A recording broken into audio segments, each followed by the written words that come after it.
My name is Denise Brown. I help my parents who live nearby. They are 88 and 85, and I also provide training for those who are caring for a family member during and after their caregiving experience. I really believe in empowering and educating.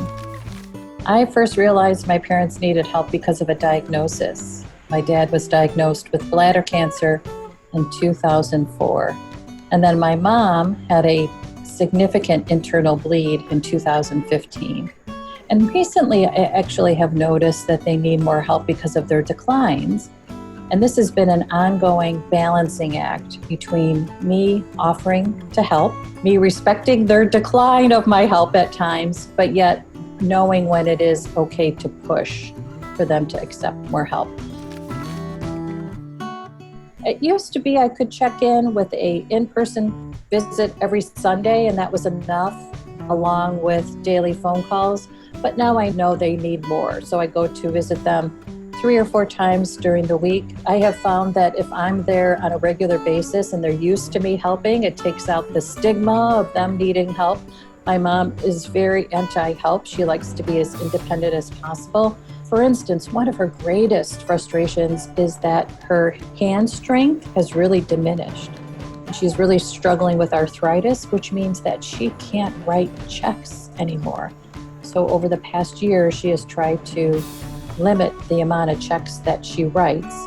So we set up online payment for many of her accounts.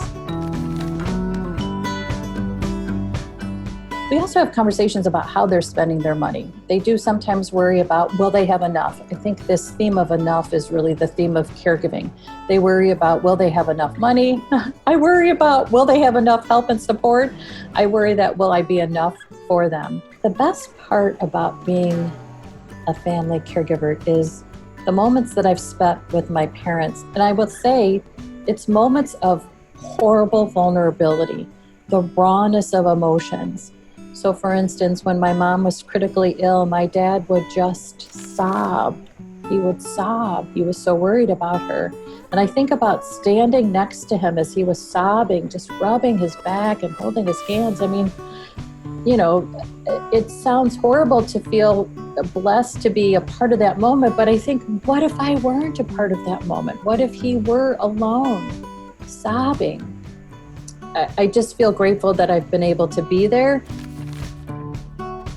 I think what's happened within our society, particularly recently, is this idea that we can define family in a way that works for us. And it could be family members related by blood or family members related by values and priorities and interests. So when I think about growing older, I don't necessarily worry about whether or not I have others who will care for me, like my nieces and nephews. I really think about this as an empowering time for me to establish relationships that will be important to me throughout the rest of my life.